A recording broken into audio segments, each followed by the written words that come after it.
নমস্কাৰ বহুতত এটা চাঞ্চল্যকৰ খবৰ লৈ আহিছো এবাৰ দেখিবলৈ পোৱা গৈছে অসমৰ যি জীৱ-জন্তু আছে এই জীৱ-জন্তু আম্বানী চিৰিয়াখানালৈ সৰবৰাহ কৰাৰ ইতিমধ্যে অভিযোগ উত্থাপন হৈছে ৰাজ্য চৰকাৰৰ এই ভূমিকাক লৈ ইতিমধ্যে হৰব হৈ পৰিছে বিধায়ক অখিল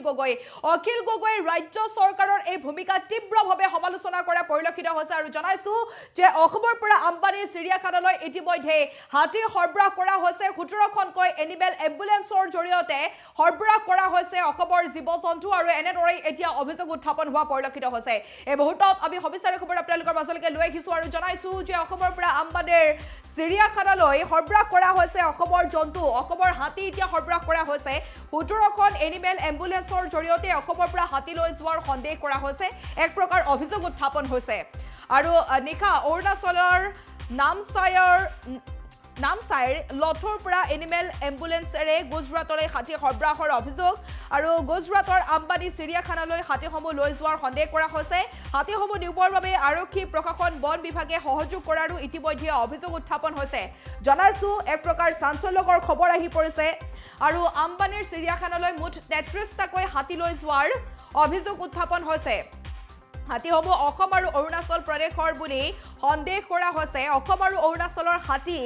আছে বুলি ইতিমধ্যে জানিব পৰা গৈছে 33টা হাতীৰ ভিতৰত আৰু হাতীসমূহ যেতুকে জনাইছোৱেই যে সৰবৰাহ কৰিছে বিষয়টোৰ সন্দৰ্ভত চৰকাৰৰ স্থিতি স্পষ্ট কৰিবৰ বাবে আহ্বান জনাইছে জাতীয়তাবাদী যুৱ ছাত্ৰ পৰিষদে ইপিনে অসমৰ হাতী সৰবৰাহক লৈ সৰব হৈ পৰিছে বিধায়ক অখিল গগৈ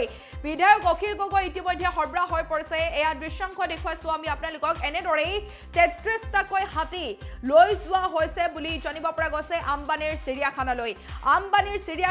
এনেদৰে হাতীসমূহ লৈ যোৱাৰ দৃশ্য ইতিমধ্যে কেমেৰাত বন্দী হৈছে আৰু হাতীসমূহ নিবৰ বাবে আৰক্ষী প্ৰশাসন বন বিভাগক সহযোগ কৰাৰো ইতিমধ্যে অভিযোগ উত্থাপন হৈছে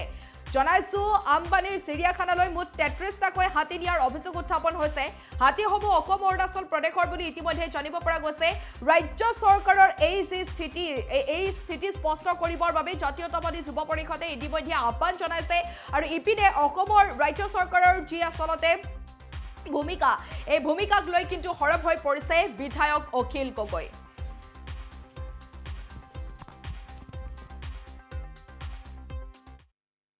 চুৰিত কথা যে গুজৰাটৰ চিৰিয়াখানাৰ কাৰণে ৰিলায়েন্স কোম্পানীৰ চিৰিয়াখানাৰ কাৰণে আমাৰ কিয় হাতীবিলাক দি থাকিব আমাৰতো হাতী বহুত বহা নাই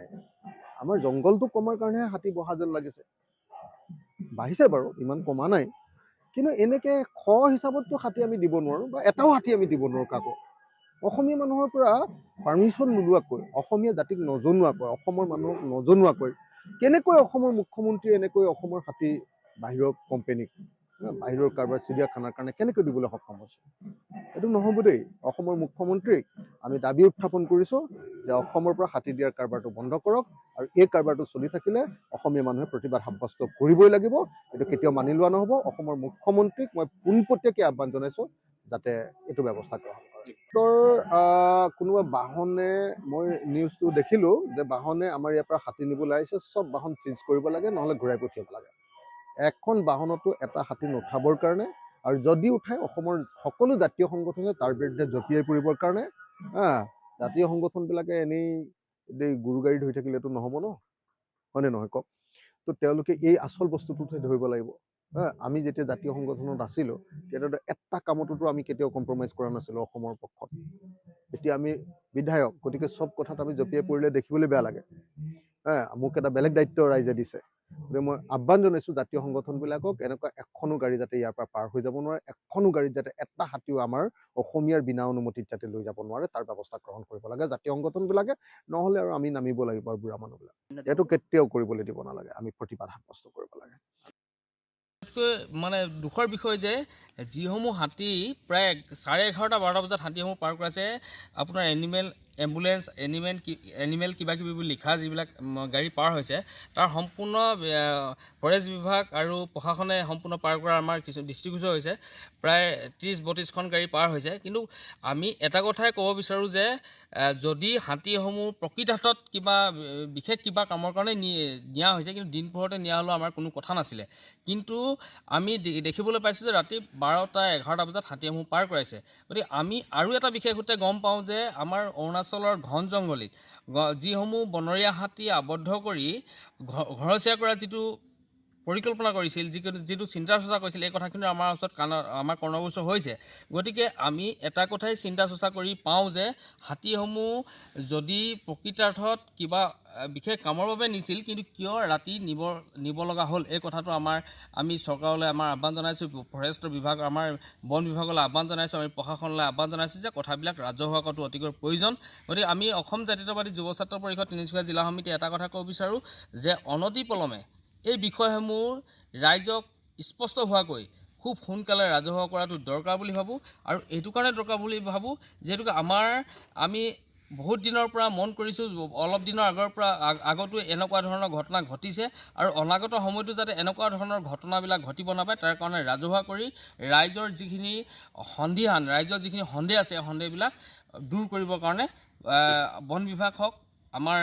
প্ৰশাসন হওক বা চৰকাৰে হওক, ৰাজহুৱা কৰিবৰ কাৰণে আমি আহ্বান জনাইছোঁ। কোনো ধৰণৰ যোগাযোগ কাৰো লগত হোৱা নাই,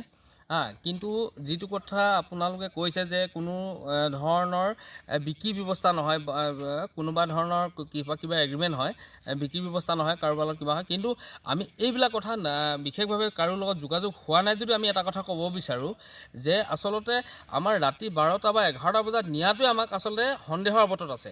আচলতে আমাৰ প্ৰথম কথা এই কথাটোলৈ আমাৰ বন বিভাগ বা প্ৰশাসনৰ লগত বা চৰকাৰৰ লগত আমাৰ দ্বিমত আছে। কাৰণ যিসমূহ যদি আমি প্ৰকৃতাৰ্থত সঁচা অৰ্থতে কিবা কামতে নিয়া হৈছিলে, কিয় দিনৰ দুপৰতে এইখিনি কাম কৰা নহ'ল, ৰাতিলৈ কিয় এইখিনি কৰা হ'ল, এই কথাটোলৈ আমাৰ প্ৰশাসনলৈ বা বন বিভাগলৈ আমাৰ প্ৰশ্ন আছে। গতিকে এই বিষয়বিলাক অনতিবিলম্বে ৰাজহুৱা কৰিব লাগে, আমাৰ এইটো আহ্বান।